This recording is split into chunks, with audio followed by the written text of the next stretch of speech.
Hello everyone, welcome back to Education Vitamin. In this video, I'll be covering chapter 2 of your term 2 exams, which is cultural change. Now this chapter, as you all know, is coming for 5 marks. So the marks distribution could either be a 1 marker and a 4 marker or a 1 marker and 2 markers. Okay, this is a possible marks distribution. Now this video is the second video in the series of quick revision capsule. इससे पहले वाले video में I have already covered structural change in just 30 minutes. So make sure you watch this video till the end ताकि ये chapter आपका बहुत अच्छे से रिवाइज हो जाए and you do not have to refer to any other material for its revision. While I'm teaching, I'll also make sure that I tell you the major points which you have to focus upon, जहाँ से possible questions आ सकते हैं. So that when you are revising, you will do that keeping those points in mind. So without any delay, let's start with our chapter. Okay. Now in the last chapter, structural change due to colonialism, we read about the two major structural changes that happened in the Indian society. These were industrialization and urbanization, right? We saw how fields were replaced by factories. Fields की जगह factories ने ले ली. ठीक है, urbanisation जब हुई, villages को replace कर दिया सिटीज ने, और जो लिविंग और वर्किंग कंडीशंस थी, अरेंजमेंट्स थी लोगों की, वो चेंज हो गई because of these two structural changes. Okay, तो इस चैप्टर में हम क्या पढ़ने वाले हैं? इस चैप्टर में हम पढ़ने वाले हैं जो कल्चरल चेंजेस कोलोनियलिज्म की वजह से आए. ठीक है, अब कल्चरल चेंजेस में क्या क्या कंसिडर होता है? How the way of living life changed, how the norms change. Norms मतलब those acceptable ways of behaving which are dictated by the society. Society हमें जो rules बताती है, regulations बताती है कि this is how you are supposed to behave in a given situation, उसे हम norm कहते हैं. How our values changed, how the fashion changed, what kind of clothes people wore, that change, it was affected by Western fashion. लोगों की body language कैसे change हुई, ये सारे चेंजेस कंसिडर करेंगे हम कल्चरल चेंजेस में. Now sociologists differentiate between social structures and culture. इन दोनों में आखिर डिफरेंस क्या होता है? अगर हम बात करें कि सोशल स्ट्रक्चर में चेंजेस आए और कल्चर में चेंजेस आए, तो हमें ये भी पता होना चाहिए कि इन दोनों टर्म्स में आखिर डिफरेंस क्या होता है. सोशियोलॉजिस्ट्स ने एक डिफरेंशिएशन दिया है. They say that social structures are continuing arrangements of persons in relationship defined or controlled by institutions. Institutions मतलब social institutions. इसको समझते हैं. देखो, social institutions क्या होते हैं? Family, school, government, इन सबको हम social institutions कहते हैं. अब एक family के अंदर लोग जो रहते हैं एक फैमिली में, उनकी आपस में एक दूसरे से रिलेशनशिप कैसी है, वो होगा सोशल स्ट्रक्चर. एक स्कूल में स्टूडेंट्स की टीचर्स के साथ, टीचर्स की आपस में और स्टूडेंट्स के साथ कैसे रिलेशनशिप है, that would be the social structure of that school, right? तो within a social institution social structures exist. उस सोशल इंस्टीट्यूशंस में जो लोग रहते हैं वो किस तरह की अरेंजमेंट में आपस में रहते हैं, उसी को हम सोशल स्ट्रक्चर कहते हैं. Whereas on the other hand, culture basically होता है socially established norms और patterns of behavior. वो rules जो society हमारे लिए set करती है कि this is how you need to dress up, this is how you need to behave, this is how you need to think and maybe get success in life. इस time पे आपको ये achieve करना है, इस टाइम पे ये achieve करना है. जो भी rules norms society हमें dictate करती है वो इसके अंदर आते हैं. ऑल राइट, अब इस चैप्टर को ब्रॉडली जो है हम दो पार्ट्स में डिवाइड कर सकते हैं. पहला है the social reformers and the 20th century nationalists. इनके बारे में हम पढ़ेंगे. So this is the first part of the chapter. और जो सेकेंड डिवीजन है चैप्टर की, वो है कल्चरल प्रैक्टिसेस में जो चेंजेस आए कोलोनियलिज्म की वजह से, उनके बारे में हम रीड करने वाले हैं. ये जो कल्चरल चेंजेस थे, कल्चरल प्रैक्टिसेस थी, they were less deliberate as and but yet they were very decisive as compared to the reformers and nationalist movements. लेकिन फिर भी इनका इंपॉर्टेंस काफी ज्यादा था. अब ये जो कल्चरल प्रैक्टिसेस है, इसके अंदर हम 4 प्रैक्टिसेस की बात करेंगे. Sanskritization, modernization, secularization and westernization. So majorly इस चैप्टर को हम दो पार्ट्स में डिवाइड करके पढ़ेंगे. First we are going to talk about the reformers and nationalist movements, and secondly we are going to talk about these 4 processes in detail. ठीक है. So now let us start with the first topic, which is the social reform movements in the 19th and early 20th century. 19th century मतलब 1800 के बाद का time, and early 20th century is 1900 के बाद वाला time, right? तो इसको एक शॉर्ट फॉर्म से मैं लिखूंगी नोट्स में SRM, right? So wherever I write SRM, you should understand I am trying to refer to social reform movements. Now see, ये जो सोशल रिफॉर्म मूवमेंट्स थी आखिरकार ये क्यों हुई? व्हाई डिड पीपल, देखो सोशल रिफॉर्म का मतलब क्या होता है? When you are trying to reform the society. और किसी भी सोसाइटी को रिफॉर्म करने की जरूरत कब पड़ती है? तभी पड़ती है जब वो सोसाइटी कुछ चैलेंजेस फेस कर रही है, राइट? तो यही हुआ हमारी इंडियन सोसाइटी के साथ भी. There were many challenges that were being faced by the Indian society during the colonial times, और इन्हीं की वजह से जो है these social reform movements were born. बहुत सारे सोशल इवेंट्स उस टाइम पे प्रेवलेंट थे इंडिया में, जैसे कि सती, जिसमें कि हस्बैंड की डेथ के बाद the wife had to sit in the funeral pyre. she would die, she would sit in the funeral pyre and she would be burnt alive. मतलब of course it was willingly, voluntarily वो करती थी ऐसा. Then child marriage was another such social evil. There was a ban on widow remarriage, so if someone's husband died, she could not remarry. Caste based discriminations बहुत ज्यादा थी society के अंदर. Lower caste को बहुत ही डिस्क्रिमिनेटरी नजर से देखा जाता था. उनके हाथ से पानी एक्सेप्ट नहीं किया जाता था, खाना एक्सेप्ट नहीं, उनको मंदिर में एंट्री अलाउड नहीं थी. Lot of discriminatory practices, they were not allowed to go to school. Many such discriminatory practices were there. देखो ऐसा नहीं है कि सिर्फ कॉलोनियल टाइम्स में ही जो है ये सोशल रिफॉर्म मूवमेंट्स जो है they germinated and they started taking shape. उससे पहले भी, even before the Britishers came, pre colonial times में भी there were attempts that were made to fight these social events. जैसे कि बुद्धिज्म ने क्या कहा कि कोई भी बुद्धिज्म में पार्टिसिपेट कर सकता है. Anybody can adopt Buddhism, right? आप चाहे एक वुमेन हो, चाहे आप एक लो कास्ट सोसाइटी को बिलोंग करते हो, you are welcome in Buddhism. ठीक है. भक्ति और सूफी मूवमेंट्स जो थे, इन्होंने भी बहुत हद तक इन सोशल इवल्स को चैलेंज किया. सो इनसे पहले भी ये अटेम्प्ट्स जो थे दे वर मेड. कॉलोनियल टाइम्स में क्या हुआ, ये जो सोशल रिफॉर्म मूवमेंट्स थी, इनके अंदर एक मॉडर्न कंटेक्स्ट आ गया. सो although attempts were made earlier also, right? जब समाज किसी कुरीति से, कुरीतियां होती हैं, evils, so whenever a society is faced with evils, it would try to fight back, right? लेकिन बस डिफरेंस ये हुआ कि कॉलोनियल टाइम्स में these social reform movements took on a modern context. क्या मॉडर्न कंटेक्स्ट था? how are they different? यहाँ पे हुआ मिक्स ऑफ आइडियाज. ठीक है. किस तरह के आइडियाज का मिक्स हुआ? वेस्टर्न लिबरलिज्म, मतलब कि वेस्टर्न थॉट जो कहता है कि हर कोई इक्वल है, हर किसी को फ्रीडम मिलना चाहिए, that is the western liberalism thought. And a new look on our traditional literature, मतलब हमारे जो वेद पुराण, जो भी हमारे एंशिएंट लिटरेचर थे, उसको हमने, जो स्कॉलर्स थे, उन्होंने दोबारा रिविजिट करना शुरू किया, उनको रीवैल्यूएट करना शुरू किया. So when these two were combined, the ancient and the modern, this gave rise to a mix of ideas, which takes us to this box 2.1, which is extremely important for your exam. देखो जितने भी ये grey coloured boxes हैं, इनको बहुत ध्यान से करना, क्योंकि जो ग्रे कलर्ड बॉक्सेस हैं वो होते हैं इवैल्यूएट आपके बोर्ड एग्जाम में. ठीक है. कलर्ड वाले बॉक्सेस पे क्वेश्चन नहीं आते हैं, ग्रे वाले पे आते हैं. अब इस बॉक्स पे डायरेक्ट कई बार क्वेश्चंस आ चुके हैं कि comment upon the mix of ideas and new look on traditional literature that happened in colonial times. इसके बाद जो मैं वीडियो बनाऊंगी जिसमें इंपॉर्टेंट क्वेश्चंस सब डिस्कस होंगे, आई विल टेल यू कि एग्जैक्टली इसका आंसर लिखना कैसे है. ठीक है.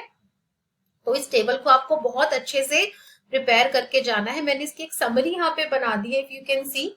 सो राजा Ram Mohan Roy, here I've written all the reformers. Then what kind of social evil they fought? So Raja Ram Mohan Roy fought against Sati, and how he took a new look on traditional literature. उन्होंने basically Hindu shastras को study किया and humanitarian rights को study किया. So ancient meets the modern. Then Mr. Govind Rana, Mahagovind Ranade, he fought against social evil. इन्होंने जो है शास्त्रिक sanction, मतलब हमारे शास्त्रास जिस चीज की परमिशन देते हैं, शास्त्रास जिस चीज को सैंक्शन करते हैं, उनको रिविजिट किया कि आखिरकार हमारे शास्त्र क्या कहते हैं, क्या विडोज रीमैरी कर सकती हैं कि नहीं कर सकती हैं। And also so this is how he basically revisited the ancient texts. इसके अलावा अगर आप बात करते हैं न्यू एजुकेशन की, तो एजुकेशन की फील्ड में भी जो थे ह्यूमनिस्टिक, सेक्युलर और लिबरल एजुकेशन जो थी, वेस्टर्न एजुकेशन जो इंट्रोड्यूस हुई, ये सारे आइडियाज उसके अंदर इनहेरेंट थे, राइट। तो जो सोशल साइंस और ह्यूमैनिटीज जो आप लोग पढ़ते हैं, उसका जो कंटेंट था वो ड्रॉ किया गया था यूरोपियन रेनेसा से। European Renaissance was a time of enlightenment in Europe. Dark ages के बाद जब एनलाइटनमेंट का पीरियड आया था यूरोप में, that is called the renaissance period. तो ये आइडियाज, रिफॉर्मेशन के आइडियाज, एनलाइटनमेंट के आइडियाज जो थे, they form the crux of social science and humanities. तो जब लोगों ने इनको पढ़ा, उनके अंदर obviously there was a mix of ideas that happened. They came to know about the western liberal practices. इसके बाद सर सैयद अहमद खान की बात करते हैं। ही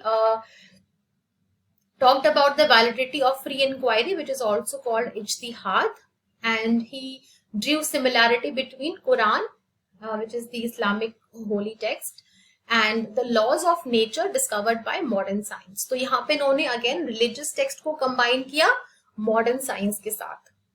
And last but not the least on this list is Kandukiri Veersalingam.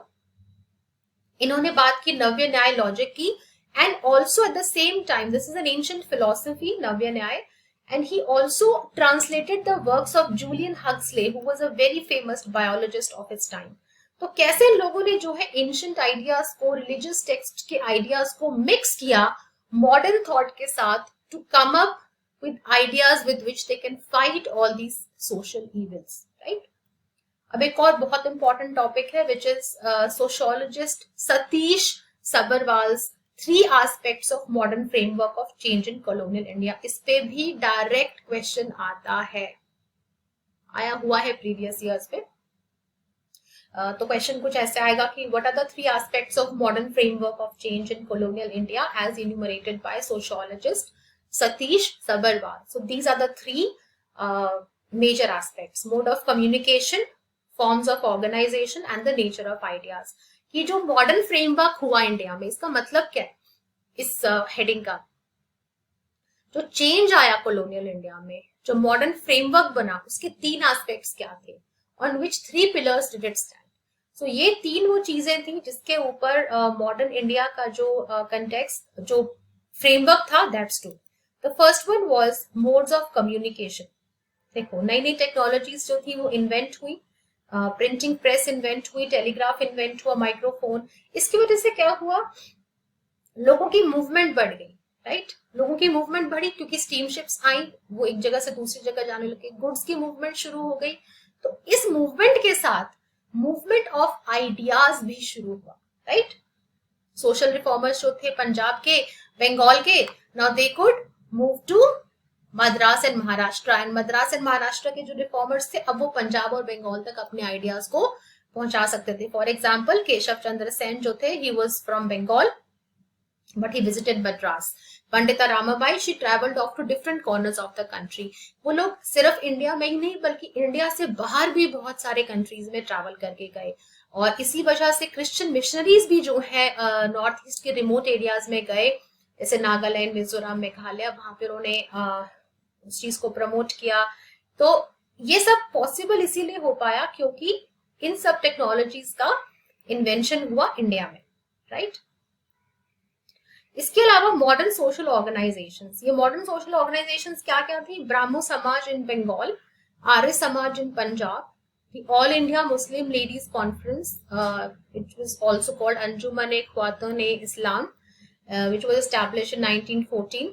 The Indian reformers also held public meetings, और public media में उनके जो सारे स्पीचेस थे वो पब्लिश होते थे न्यूज़पेपर्स में, जर्नल्स में, राइट। सोशल रिफॉर्मर्स की जो राइटिंग्स थे उनका ट्रांसलेशन अवेलेबल था अलग अलग लैंग्वेजेस में, right. So because of all these reasons the modern social organisations could prosper. And the third aspect is new ideas of liberalism and freedom. Liberalism and freedom means everyone is free, everyone has the right to make their own choice. अब ये new ideas जो थे ये किस किस field में emerge हुए? In the idea of home making and marriage. जो traditional notions थे home making और marriage को लेके उनमें change आया. जो roles थे mothers और daughters के उनमें changes आया. There were new roles for mothers and daughters. There was a new self-conscious pride in the culture and tradition. जो लोग इंडियन कल्चर को बुरा कहते थे, उसको बैकवर्ड समझते थे, उस सोच के अंदर जो है चेंज आया, लोगों ने अपने कल्चर में प्राइड लेना शुरू किया. And the value of education definitely increased. इसके अलावा जो न्यू आइडियाज थे they pertain to modernity and retaining of ancient heritage. मतलब आपको मॉडर्न तो बनना है, आपको मॉडर्न चीजों को तो अपनाना है, but at the same time you have to retain your ancient heritage. Female education जो थी इसको काफी ज्यादा इंपॉर्टेंस मिली. It was debated intensely. Jyotiba Phule he open the first school for women in Pune. और फीमेल एजुकेशन जो थी it existed in pre modern India also and it was only for a privileged few, right. तो इसको justify किया गया through modern and traditional ideas. Modern ideas किसके थे? जैसे बाल गंगाधर तिलक के थे. He talked about the Aryan period कि कैसे जो है आर्यन टाइम से लेके जो है हमारी फीमेल्स को, जो हमारी एंशिएंट फीमेल स्कॉलर्स हुई हैं लाइक गार्गी, उनके बारे में उन्होंने बताया, राइट, कि पहले कितनी इंपॉर्टेंस फीमेल एजुकेशन को दी जाती थी. ज्योतिबा फुले जो है उन्होंने रिकॉल किया प्री आर्यन एज को कि कैसे वहां पे फीमेल एजुकेशन को इंपॉर्टेंस दी जाती थी, राइट. तो इस पे अलग से क्वेश्चन आ सकता है न्यू आइडियाज के ऊपर. This you need to prepare properly all these points, right. So the 19th century reform movements they were a period of questioning and reinterpretations. जो भी अभी तक होता आया है, जो भी सोसाइटी के नॉर्म्स थे, उनको हमारे रिफॉर्मर्स ने क्वेश्चन किया कि इनकी वैलिडिटी आखिर क्या है. Is it not the time to change them? उनको दोबारा रीइंटरप्रेट किया गया keeping our ancient texts in mind, right. और सोशल और इंटेलेक्चुअल ग्रोथ तो साथ साथ हुई ही. नाउ ये तो थी इन सारी सोशल रिफॉर्म मूवमेंट्स में similarity, that all of them asked questions, all of them reinterpreted the ancient texts and all of them led to social and intellectual growth. लेकिन इनमें differences क्या क्या थे? जितनी भी social reform movements आई, क्या ये सबकी सब सेम थी? नहीं. There were a lot of differences in them. Some of them were confined to the problems of upper caste, middle class women and men, right? तो इनका जो concern का एरिया था वो अलग था. Some of them only talked about upper caste की problem, middle class women की problem, men की problem. बाकी जो थी movements they talked about discriminated castes, वो कास्ट्स जिनके साथ हिस्टोरिकली डिस्क्रिमिनेशन किया जाता रहा है. Some believe that social evils have emerged because of decline of true spirit of Hinduism. कि हिंदुइज्म का एसेंस जब डिक्लाइन हुआ तभी जितने भी सोशल इविल्स थे इनका जन्म हुआ. लेकिन बाकी जो थी they talked about cast and gender operation. They felt कि this was a part of religion itself, कि ऐसा नहीं कि हिंदुइज्म के डिग्रेडेशन से ये सोशल इविल्स आए हैं, बल्कि ये रिलीजन का ही पार्ट थी. ये सारी प्रैक्टिसेस जो थी विमेन और लोअर कास्ट्स के अगेंस्ट शुरू से ही इस रिलीजन में थी, right. So all of them had their own view and their own arena with in which they talked about the social problems. तो ये इनके अंदर डिफरेंस थे. एग्जाम्पल के तौर पे अगर देखें तो जो मुस्लिम सोशल रिफॉर्मर्स थे they actively debated the meaning of polygamy. Polygamy means having more than one wife and purdah system. Resolution was passed against the evils of polygamy और ये प्रपोज किया गया था by Jahanara Shah Nawaz at the all India Muslim ladies conference. She said कि it is against the true spirit of Islam that people should not have more than one wife. And it caused a considerable debate in the Muslim press. जब जहानारा शाह ने ये resolution pass किया तो काफी सारा debate जो है मुस्लिम प्रेस ने क्रिएट हुआ. उस टाइम पे काफी लोगों ने इसके अगेंस्ट भी बात की. तहसीब निस्वान जो उस वक्त की एक लीडिंग जर्नल थी विमेन के लिए पंजाब में, it favoured the resolution. They said कि yes polygamy is indeed against the spirit of Islam, but बाकी लोगों ने इसको डिसअप्रूव कर दिया कि नहीं ऐसा कुछ नहीं है. So as you see, debates were very common, right? सती के लिए फॉर एग्जाम्पल, एक और एग्जाम्पल आप देख सकते हैं कि सती को अपोज किया गया था ब्राह्मो समाज के द्वारा, right, but the same practice was supported by the orthodox members of Dharma Sabha. They used to say कि reformers had no right to interpret our sacred text. सती जो है हमारे ancient text का हिस्सा है और reformers को कोई हक नहीं है कि वो हमारी जो sacred texts हैं उसको reinterpret कर सके, right? So these debates were common. Dalits जो थे they were in complete rejection of Hinduism at this time. Muktabai आपकी बुक में भी एक एक्सर्प्ट दिया हुआ है. She was a 13-year-old studying at Phule school, Jyotiba Phule school, and इनकी पोएम का एक छोटा सा एक्सर्प्ट दिया हुआ है जो कि बताता है their feelings about the dominant religion and how they felt. With that we come to the next topic, which is approach towards sanskritization, modernization, secularization and westernization. तो इन चारों टॉपिक्स को हम एक एक करके डिटेल में पढ़ेंगे, लेकिन इससे पहले हम पढ़ेंगे कि इनको स्टडी करने का अप्रोच क्या है. देखो, ये जो कॉन्सेप्ट्स हैं ये ओवरलैप करते हैं आपस में, and the same time they coexist also, right. They are seen as natural in India and in foreign countries both, right, but they operate differently in many situations. तो कहीं कहीं ये चारों जो कॉन्सेप्ट्स हैं आपस में ओवरलैप करते हैं, कहीं कहीं पे ये अलग तरह से ऑपरेट भी करते हैं, क्योंकि आप देखेंगे कि सेम इंसान जो है मॉडर्न भी होता है और ट्रेडिशनल भी होता है. इंडिया तो उसका जीता जागता एग्जाम्पल है. We wear western cloth but still in wearing those western clothes will visit our temple. तो एट द सेम टाइम हम मॉडर्न भी हैं, हम ट्रेडिशनल भी हैं, राइट. तो यही चीज आपको इंडिया में भी मिलेगी और नॉन वेस्टर्न कंट्रीज में भी आपको देखने को मिलेगी. लास्ट चैप्टर में हमने देखा था कि कैसे जो वेस्टर्न एजुकेशन थी it created a paradox, right. वो इंट्रोड्यूस तो की गई थी टू क्रिएट दोज इंडियंस जो कि ब्रिटिशर्स की लोअर पोस्ट जॉब्स को संभाले, लेकिन उस वेस्टर्न एजुकेशन की वजह से एक ऐसा सेक्शन खड़ा हो गया इंडियंस का, who when they read about western liberalism उन्हें पता चला कि हमारे राइट्स क्या हैं, right, and what these British people are doing to us is not justified. तो वेस्टर्न एजुकेशन जो थी it served as a paradox, और इसी पैराडॉक्स की वजह से राइज हुआ इंग्लिश एजुकेटेड मिडिल क्लास का, वो लोग जिनको इंग्लिश एजुकेशन मिली, और ये बहुत ही छोटा सा सेक्शन था लोगों का, राइट.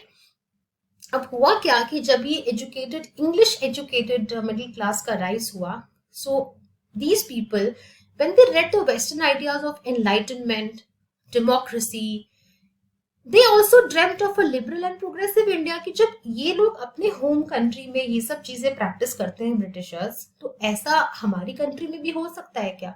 क्या ऐसा कोई दिन आ सकता है जब हमारी इंडिया भी लिबरल होगी, जब यहाँ भी एक प्रोग्रेसिव नेशन बनेगा?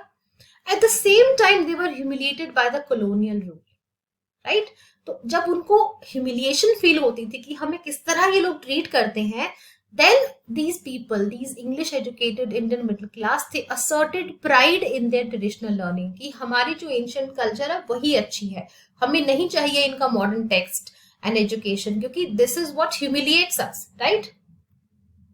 So this is why they started taking pride in their traditional learning. And in this chapter, modernity not only equals new ideas but also rethinking and reinterpretation of tradition, की जो अभी तक होता आया है उसको दोबारा से सोचना, उसको फिर से reinterpret करना, उसके बाद हम इस चैप्टर में करेंगे. Culture and tradition are living entities, right? They are learned and they are modified by people. तो culture एक ऐसी चीज है, tradition एक ऐसी चीज है जो हमारे अंदर जीवित है, जो हमारे अंदर जीती जागती चीज है. हम अपने कल्चर को सीखते हैं, जैसे जैसे हम बड़े होते हैं हम सीखते हैं कि हमारी कल्चर क्या है, हमारा ट्रेडिशन क्या है, और उसको हम मॉडिफाई भी करते हैं अपनी जरूरत के हिसाब से और एनवायरमेंट के हिसाब से. फॉर एग्जाम्पल, साड़ी का एक बहुत ही ब्यूटीफुल एग्जाम्पल दिया हुआ है इसमें कि साड़ी जो थी ट्रेडिशनली उसको पहना जाता था as a loose unstitched cloth, right. लेकिन इसी साड़ी को मॉडिफाई कर दिया गया मॉडर्न मिडिल क्लास वुमेन ने, जब उसने पहनना शुरू किया इस ट्रेडिशनल साड़ी को एक वेस्टर्न पेटिकोट और ब्लाउज के साथ. These two things, the petticoat and blouse, were not a part of the Indian traditional attire. Only the sari was, right? So this is how we continuously modify culture and tradition. और examples आप देख सकते हैं, जैसे कि हम temple जाते हैं बट मॉडर्न क्लोथ्स पहनते हैं, पूजाज हम जो है ऑनलाइन परफॉर्म करते हैं। कई बार कोविड की सिचुएशन में आप लोगों ने देखा था वेस्टर्न कंट्रीज में जहाँ पंडित इतने इजीली अवेलेबल नहीं होते, वहां भी ऑनलाइन पूजाज जो है कंडक्ट कराई जाती है। Okay, now India is a diverse country, India is diverse structurally as well as culturally. Yes, you will agree with this statement of mind. तो ये जो चारों कॉन्सेप्ट्स हैं, sanskritization, westernization, secularisation and modernization, ये सब जो है एक तरह जो है ये इधर दे अफेक्ट और they don't affect people, right. Sanskritization की अगर बात करें तो it is a social mobility that existed even before the onset of colonialism. मतलब कॉलोनियल, इन चारों में से संस्कृताइजेशन वो एक ऐसा एक तरह की सोशल मोबिलिटी थी। अभी आपको डिटेल में बताऊंगी कि व्हाट एग्जैक्टली वो संस्कृताइजेशन। ये चीज, ये फिनोमेना ब्रिटिशर्स के आने से पहले से जो है एग्जिस्ट करता था इंडिया में, राइट। ये तीनों जो है, बाकी तीनों, westernisation, secularisation and modernisation, came due to colonialism, right, and they were a result of direct exposure to the modern ideas of freedom and rights, the sense of injustice that prevailed among Indians. जो humiliation हम feel करते थे, ये तीनों उसका direct consequence थी। और इसी ह्यूमिलिएशन की वजह से the desire to go back to traditional past and heritage happened, right. अब हम इन चारों के बारे में डिटेल में बात करेंगे, which is the second part of the chapter. That's it for this video, guys. The remaining portion of this chapter would be covered in the next video, which is part 2 of this chapter, which I will be releasing very soon. So please make sure you subscribe and press the notification button so that you get notified whenever I release that video. जल्द ही मैं उसको release करूँगी. So that would take care of this entire chapter. I didn't want to make this video very long, इसलिए मैंने एक और इसका part 2 बनाया है. So I would see you in my next video. Bye bye until then.